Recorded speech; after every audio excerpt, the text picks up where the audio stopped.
কথা আছে যত্নে রত্ন মেলে। দেখেন ধইনা পাতা বীজ থেকে কত সুন্দর সুন্দর চারা উৎপাদন করলাম, সাথে লাগাইলাম লাউ গাছ, সব কিছু নিয়েই থাকছে আজকের ব্লগ। তো চলুন দেরি না করে শুরু করা যাক। হ্যালো গাইজ, আসসালামু আলাইকুম, this is me Suraiya and welcome to my new blog. এরকম ভিডিও পেতে অবশ্যই আমার পেজটাকে ফলো দিয়ে রাখবেন এন্ড সুন্দর সুন্দর কমেন্টস এন্ড লাইক করে যাবেন। তো প্রথমেই হচ্ছে গাছ লাগাতে হলে লাগবে মাটি প্রস্তুত করে নিচ্ছিলাম। যেহেতু আমি ছাদে লাগাবো তাই হচ্ছে একটা বস্তা পেরে তার উপরে সুন্দরভাবে মাটির একটা আস্তরণ দিয়ে দিয়েছি। এটার মধ্যে ধইনা পাতা গাছ লাগাবো। আর এই দিকে আমি একটা লাউ চারা নিয়ে নিছি লাউ গাছ লাগাবো দেখে। ড্রামে আগের থেকেই মাটি ভরপুর ছিল, জাস্ট এখানে এখন গাছটা লাগাই দেবো। যদিও প্রথমে আমি একটা লাউ গাছ লাগাইছিলাম, কিন্তু পরে আমি আবার কয়েকদিন পরেই দুইটা লাউ গাছ লাগাই দিছি। যাই হোক, এখন সুন্দরভাবে মাটি খুঁচাই নিতে হবে। এটাকে কি বলে, ফাররা, কোদাল অথবা শাবল, যাই হোক একটা হবে। এটা দিয়ে সুন্দরভাবে মাটি খোঁচায় একটা ছোট গর্ত করে নিব, যেমনি হচ্ছে গাছ লাগানোর জন্য যেটা যেটা দরকার। যাই হোক, আমার গর্ত করা শেষ। এখন ওই গর্তের মধ্যে সুন্দরভাবে চারাটাকে বসায় দিয়ে আর হালকা একটু পানি দিয়ে দিলেই হবে।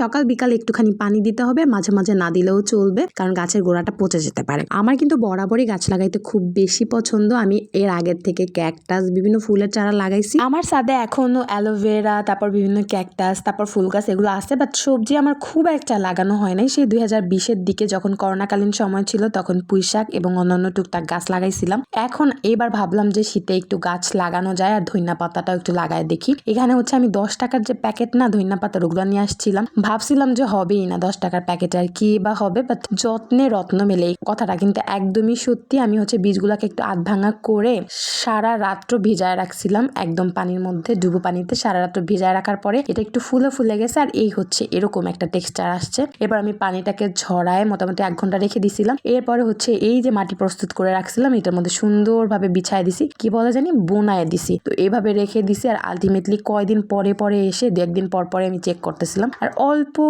পরিমাণে পানি দিতেছিলাম, যাতে হচ্ছে একদম বীজটা পচে না যায়। আমি কিন্তু ইউটিউব দেখে এরকম কৃষিবিদ হয়ে গেছি। আপনারা চাইলে ইউটিউব দেখে যে কোনো গাছ এভাবে লাগাইতে পারেন। এই ভিডিও ক্লিপটা হচ্ছে মোটামুটি 5-6 দিন পরে এই যে 2-1টা করে হচ্ছে পাতা গজাইতেছে ধইনা পাতার, এই ভিডিওটা হচ্ছে তখনকার নেওয়া।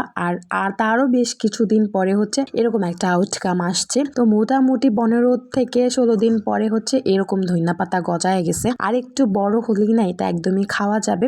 কিন্তু এই যে 10 টাকার চারা, এটার মধ্যে অনেক মিক্স চারা আগরুম বাগরুম ছিল, যেগুলো আমি তুলে ফেলে দিছি। এই যে এই গাছগুলো আগরুম বাগরুম ছিল, এগুলো আমি একদমই তুলে ফেলে দিছি, যেগুলো কোনো কাজের না। 10 টাকার সেহেতু এগুলোর মধ্যে তো মিক্স থাকবেই। যাই হোক, ওইদিকে আমার লাউ গাছ সুন্দর মতন বেয়ে গেছে। এটার থেকে যখন লাউ ধরবে না তখন আপনাদের সাথে আবারও ভিডিও শেয়ার করব। ট্রাস্ট মি, আমি নিজেই বিশ্বাস করতে পারতেছিলাম না যে আমার হাতের লাউ গাছ এতটুক থেকে এত বড় হয়েছে, প্লাস ধইনা পাতা গাছ হয়েছে। সবকিছু মিলে আমি অনেক খুশি। ইনশাল্লাহ আপনারা আমার লাউ গাছের জন্য অনেক বেশি দোয়া করবেন, যাতে অনেকগুলা লাউ ধরে আর আপনাদের সাথে ভিডিও শেয়ার করতে পারি। আজকের ভিডিও এই পর্যন্তই। আল্লাহ হাফেজ।